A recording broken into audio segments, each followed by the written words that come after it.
Hello everyone, welcome back to my channel. मैं हूं श्रेया भटनागर और आज मैं लेके आई हूं शॉर्ट एंड डिक्टेशन। अगले 5 सेकंड में मैं स्टार्ट कर दूंगी, तो प्लीज़ आप लोग रेडी रहिएगा।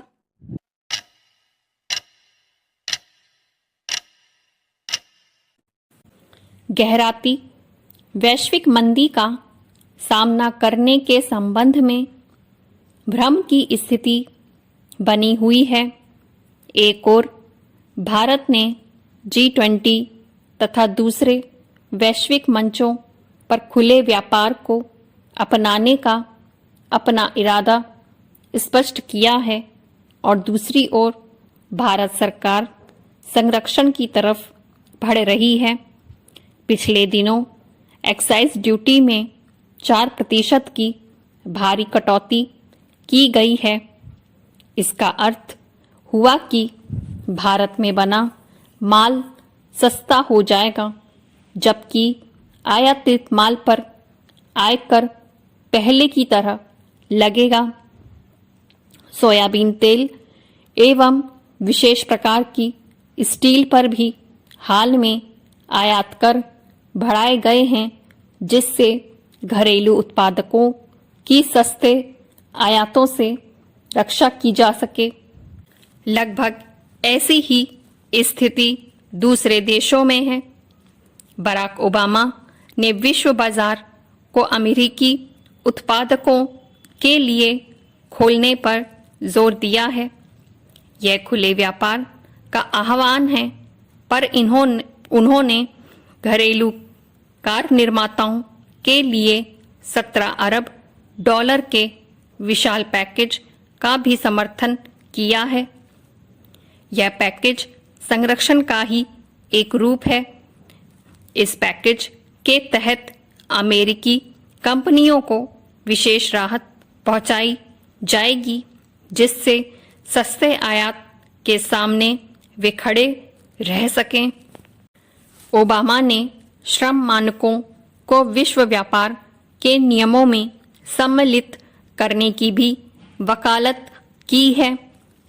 इस नीति के तहत जो देश अपने श्रमिकों को न्यून वेतन देंगे, उनके माल पर अमेरिका ज्यादा आयात कर लगाएगा। इसका अर्थ है कि वह दूसरे देशों के सस्ते श्रम से अमेरिका के महंगे श्रम को संरक्षण देना चाहता है। अर्थशास्त्र की दृष्टि से श्रम उत्पादन का एक साधन है। भारतीय श्रमिक के 200 रुपये दिहाड़ी पर कार्य करने का अर्थ है कि भारत में एक दिन के श्रम की उत्पादन लागत 200 रुपये आती है।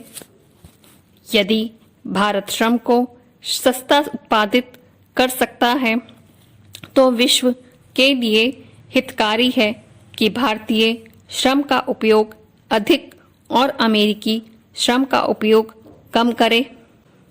ओबामा द्वारा निर्यातक देशों पर श्रम मानकों को लागू करने की वकालत करना अपने महंगे बाजार को सस्ते आयातों से संरक्षण देना ही है। दूसरे देश भी पीछे नहीं हैं। ये थी मेरी आज की डिक्टेशन। उम्मीद करती हूँ आज आप लोग को लिखते बना होगा, शब्द क्लियर लगे होंगे। और मुझे लगता है आज शायद मुझे ऐसा लगता है मैटर मैंने बहुत कम ले लिया, डिक्टेशन कम टाइम की हो पाई। तो नेक्स्ट टाइम थोड़ा बड़ा लेके चलेंगे।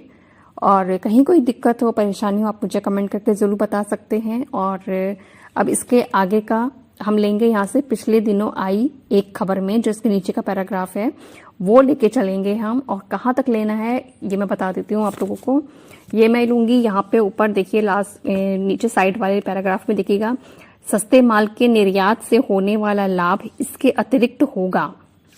यहाँ तक मैं लूंगी और फिर इसके बाद आखिरी जो होगा वो हमें हानि खुले व्यापार से नहीं से होगा। ठीक है, अभी सेकंड वाली जो आएगी वो यहाँ तक की आएगी, उसके बाद फिर आगे कंप्लीट कर देंगे। मैंने पहले ही बोला था आपको मैं 3 बार में इसे कंप्लीट करूंगी, और लेकिन अब मुझे लग रहा है कि शायद मुझे 2 बार में ही कर देना चाहिए था, क्योंकि मैं अब बोल चुकी हूँ 3 बार में करूंगी, और इसलिए अब मैं 3 बार में ही इसको करूंगी। और कहीं कोई कमी लगा करे तो प्लीज़ मुझे कमेंट करके बता दीजिएगा कि अगर मैंने कम मैटर बोला है तो उसको बता दीजिए, मैं मैटर बढ़ा लूँगी। स्पीड का आपको इश्यू लगे तो स्पीड बता दीजिए, 60 पे बोलूँ, 80 पे बोलूँ, कितने पे बोलूँ। तो भी मैंने 80 पे भी डाली है। तो बस इतना ही कहूँगी। अगर आपको कहीं कोई कमी लग रही हो तो प्लीज़ मुझे कमेंट करके ज़रूर बताएं और डिक्टेशन पूरी लें। देखिए 5 मिनट की होती है, इससे ज़्यादा मैं होती ही नहीं डिक्टेशन। 5 मिनट 6 मिनट, इससे ज़्यादा मैं ऊपर नहीं जा रही हूँ। और जैसा आप लोग कहेंगे फिर वैसा उसको हम फॉलो कर लेंगे।